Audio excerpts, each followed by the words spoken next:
Gloire à Dieu, alléluia, gloire à Dieu. Nous bénissons le Seigneur pour le souffle de vie qu'il ne cesse de nous accorder en ce jour. Bienvenue à une minute de prière de ce lundi 14 avril 2025. Aujourd'hui, le Seigneur a mis en mon cœur le désir de partager avec vous ce passage de Jean chapitre 12, du 1er au 11e verset. Mais le passage le plus important est celui-ci. Laisse-la observer cet usage en vue du jour de mon ensevelissement. 6 jours avant la Pâque, Jésus vint à Béthanie où habitait Lazare, qu'il avait réveillé d'entre les morts. On donna un repas en l'honneur de Jésus. Marthe faisait le service. Lazare était parmi les invités avec Jésus. Or, Marie avait pris 1 livre d'un parfum très pur et de très grande valeur.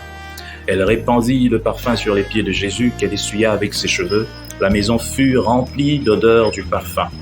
Judas Iscariote, l'un de ses disciples, celui qui allait livrer Jésus, dit alors: « Pourquoi n'a-t-on pas vendu ce parfum pour 300 pièces d'argent que l'on aurait donné aux pauvres ?» Il parlait ainsi, non pas par souci des pauvres, mais parce que c'était un voleur. Comme il tenait la bourse commune, il prenait ce que l'on y mettait. Jésus lui dit: « Laisse-la observer cet usage en vue du jour de mon ensevelissement. » Chers frères et sœurs dans le Seigneur, tant et tant des frères et sœurs dans la foi, tout au long de l'histoire, se sont laissés toucher personnellement par cet amour. Chacun d'eux nous l'a transmis à sa manière unique. Et Marie nous a montré aussi ici une démonstration de son amour pour Jésus. N'empêchez pas à un frère ou à une sœur qui veut faire une œuvre pour le Seigneur de l'accomplir comme il le veut.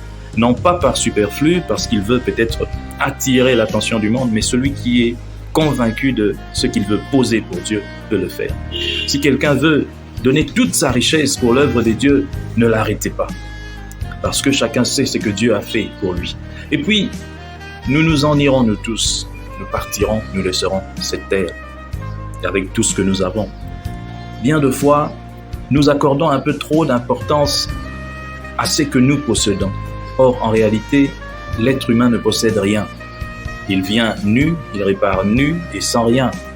Mais lorsque nous sommes ici sur terre, nous avons tendance à nous accaparer, à nous attacher à ce que nous croyons posséder. L'argent, les richesses, les diplômes, les titres et puis tout ça.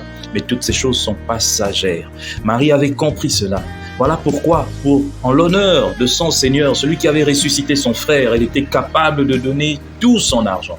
Mais Judas ne comprenait pas cela parce qu'il était animé d'un mauvais esprit. Combien de fois cela ne s'est pas produit aussi dans notre vie? Lorsque nous voyons quelqu'un accomplir quelque chose de merveilleux pour le Seigneur, on dit non, il aurait dû faire cela pour ceci, pour cela. Celui qui veut donner pour le Seigneur, on ne doit pas l'empêcher de le faire si toutefois c'est par conviction et non par suivisme. Si tu veux donner tous tes biens pour l'œuvre de Dieu, tu peux le faire si tu es convaincu, bien entendu. Mais aussi, il faut savoir à qui le donner. Marie l'avait fait pour le Seigneur. Ça aussi, il faut le retenir. Et pour faire quelque chose pour le Seigneur, il faut d'abord être dans le Seigneur. Nous bénissons le Seigneur pour cette semaine qu'on appelle sainte.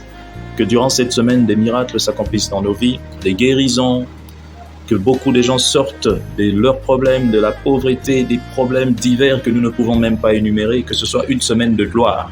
Afin que le dimanche, vous puissiez fêter la Pâque. La résurrection, ça veut dire mort dans le péché, mort dans les problèmes, mort dans la maladie et ressuscité en Jésus-Christ. Soyons bénis au nom de Jésus. Bonne semaine à tous.